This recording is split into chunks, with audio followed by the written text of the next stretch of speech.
Hello दोस्तों, नमस्कार। आप सभी का स्वागत है मेरे YouTube चैनल एजुकेशन हब में।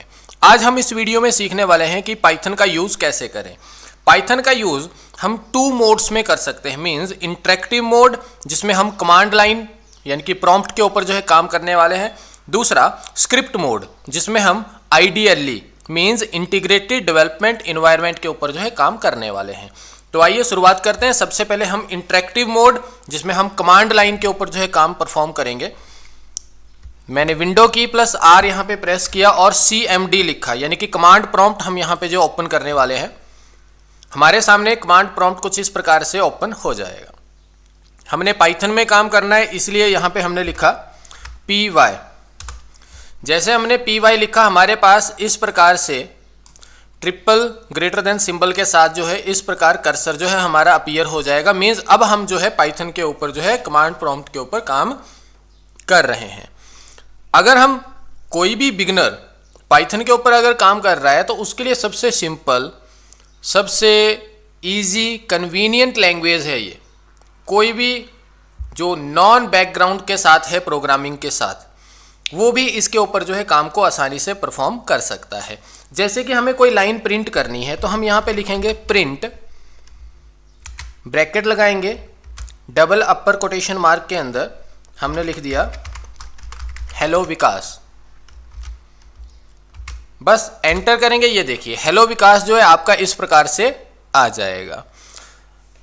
यहां पे इंटरेक्टिव मोड में प्रिंट लगाना कोई नेसेसरी भी नहीं है। मींस अगर हम यहां पे सिंपल हेलो विकास लिखेंगे तब भी हमारा जो आउटपुट है वो अपीयर हो जाएगा। कोई न्यूमेरिक वैल्यू, फॉर एग्जांपल हमने 5 लिखा, ये देखिए 5 × 5 लिखा, ये देखिए आपके पास आंसर अपीयर हो जाएगा। अगर आप कोई बड़ी वैल्यू यहाँ पे दे रहे हैं, फॉर एग्जांपल 2 × 4 + 8, तो आप यहाँ पे देखेंगे आपके पास जो आंसर है वो आ जाएगा। इसी प्रकार से अगर मान लीजिए हम यहाँ पे सिंपल अंडरस्कोर का सिंबल देते हैं तो हमारा जो लास्ट आउटपुट आया होता है, जैसे यहाँ पे 16 आया हुआ है, तो पाइथन इंटरेक्टिव मोड जो है उसको रिसीव करके यहाँ पे आउटपुट के रूप में दे देगा। जैसे हमने ये चीज़ लिखी, ये देखिए 16। अगर हम यहाँ पे कोई वैल्यू परफॉर्म करवाना चाहते हैं, जैसे कि मैंने अंडरस्कोर लगाया और यहाँ पे +5 × 6, जैसे हमने एंटर किया देखो 46। इसका क्या मतलब हुआ, देखो 16 + 5 × 6 यानी कि 16 + 30, आंसर आ गया 46। तो इस प्रकार से जो है हम यहाँ पे इंटरेक्टिव मोड में काम कर सकते हैं। अगर हम इससे बाहर निकलना चाहते हैं तो हम Ctrl+Z, जैसे ही मैंने Ctrl+Z प्रेस किया, देखिए इस प्रकार से सिंबल जो है बन के आ गया। मैंने एंटर प्रेस किया। हम जो है अब इस समय पाइथन के इंटरेक्टिव मोड से बाहर आ चुके हैं और ये हमारा प्रॉम्प्ट का मोड है। अगर यहाँ से बाहर आना है तो हम सिंपल यहाँ पे लिखेंगे एग्जिट और हम जो है अपने डेस्कटॉप स्क्रीन के ऊपर आ जाएंगे। इसी प्रकार से अगर हम स्क्रिप्ट मोड में काम करना चाहते हैं, यानी कि डेवलपमेंट मोड, जिसे मैं IDLE बोल रहा हूं, उस मोड में अगर हम काम करना चाहते हैं तो हम सर्च बार में जाएंगे, यहाँ पे सिंपली टाइप करेंगे IDLE, तो आपके पास ये रहा IDLE पाइथन। हमने इसे क्लिक किया, सिंगल क्लिक किया और हमारे पास जो है पाइथन का जो एक IDLE इन्वायरमेंट है, डेस्कटॉप स्क्रीन है, यहाँ पे अपीयर हो जाएगी। ये देखिए अभी यहाँ पे ये जो फॉन्ट साइज है बहुत ही छोटा है, हम इस फॉन्ट साइज को जो है थोड़ा सा बढ़ा देते हैं। ऑप्शन के ऊपर क्लिक करेंगे, यहाँ पे ये रहा कॉन्फ़िगर IDLE। ये देखिए आपके पास ये रहा फॉन्ट ऑप्शन, जहाँ पे आपको फॉन्ट का जो फेस है कैसा रखना है वो आप यहाँ से चूज कर सकते हैं और फॉन्ट का जो साइज है वो आप यहाँ से चूज कर सकते हैं। मैंने यहाँ पे जो है 22 अप्लाई कर दिया। ये देखिए इस प्रकार से जो है हमारा फॉन्ट साइज इंक्रीज हो गया। अब हम यहाँ पे काम करना, तो हमने यहाँ पे लिखा जैसे कि प्रिंट ब्रैकेट में हेलो विकास। अभी आप यहाँ पे देख सकते हैं जब हम लिख रहे होते हैं तो हमारे पास कुछ इस प्रकार से सिंटैक्स फॉर्मेट, यानी कि कुछ हिंट जो है हमारे पास अपीयर होती जाती है। इसको लिखने के बाद जैसे ही मैं एंटर प्रेस करूंगा, ये देखिए हेलो विकास जो है इस प्रकार से आ जाएगा। अगर मैं यहाँ पे भी सिंपल कोई नाम, जैसा मैंने अपर कॉमा के अंदर लिखा हेलो विकास, इस प्रकार से लिखा, तो ये देखिए यहाँ पे भी आपके पास उसी प्रकार से आउटपुट आ रहा है जैसा कि इससे पहले आपका कमांड लाइन में आ रहा था। मैंने कोई न्यूमेरिक वैल्यू यहाँ पे दी, ये देखिए न्यूमेरिक वैल्यू भी आपकी वैसे ही आउटपुट के रूप में अपीयर हो रही है। अब हम यहाँ पे स्क्रिप्ट मोड में काम करते हैं। अभी तक तो मैं आपको सिंपल इंटरप्रेटर फॉर्मेट यानी कि एक एक लाइन करके, जैसे एक लाइन फिर आउटपुट, एक लाइन फिर आउटपुट, इस तरीके से समझा रहा हूँ।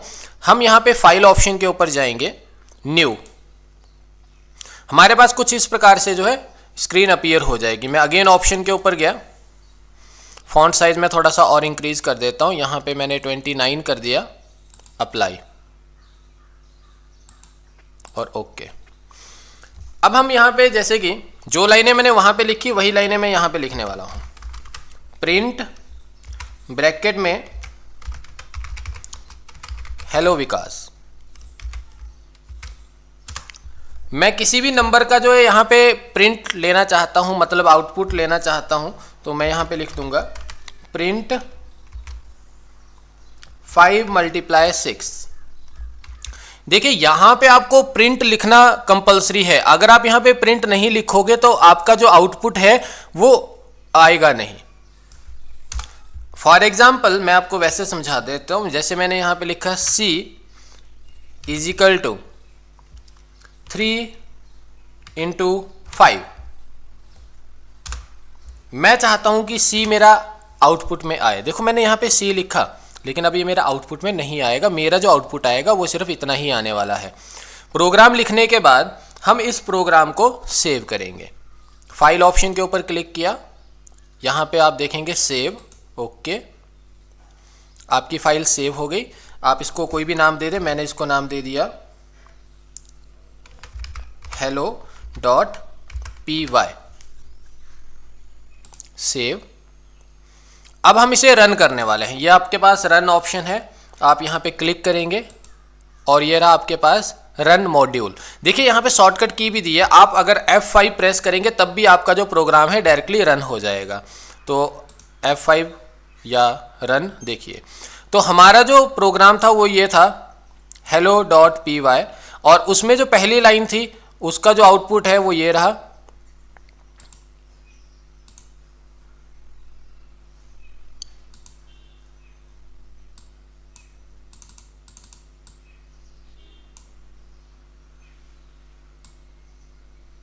ये देखिए प्रिंट हेलो विकास, तो हेलो विकास आपका आ गया 30, 5 × 6 30, ये आ गया। लेकिन यहाँ पे आपका इसका आउटपुट नहीं आया, क्यों? क्योंकि हमने यहाँ पे कहीं प्रिंट बोला ही नहीं था। तो इस चीज़ को अब मैं फिर से, यहाँ पे हमने लिखा प्रिंट ब्रैकेट लगाया और इसको प्रिंट करवा दिया। अब ये चीज़ लिखने के बाद मैंने Ctrl+S किया इस प्रोग्राम को और F5 किया।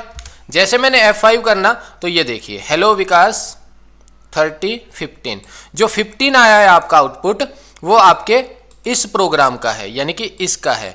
इसको हम अपर कॉमा में नहीं लिखेंगे, क्योंकि अगर हम किसी भी चीज़ को अपर कॉमा के अंदर यानी कि डबल कोटेशन मार्क के अंदर लिखते हैं तो हमारा वो एज यूजुअल वैसा का वैसा ही आ जाता है। अगर हमें आउटपुट के लिए चाहिए तो हमें सिंपल बिना अपर कोटेशन मार्क के ही उसको बताना होगा। तो इस प्रकार से हम जो बेसिक जो प्रोग्राम पाइथन में करने वाले हैं, जिसकी शुरुआत मैंने आपको बताई। अगर आपको वीडियो अच्छा लगा है तो अपने दोस्तों के साथ शेयर करें। Thanks for watching my this video.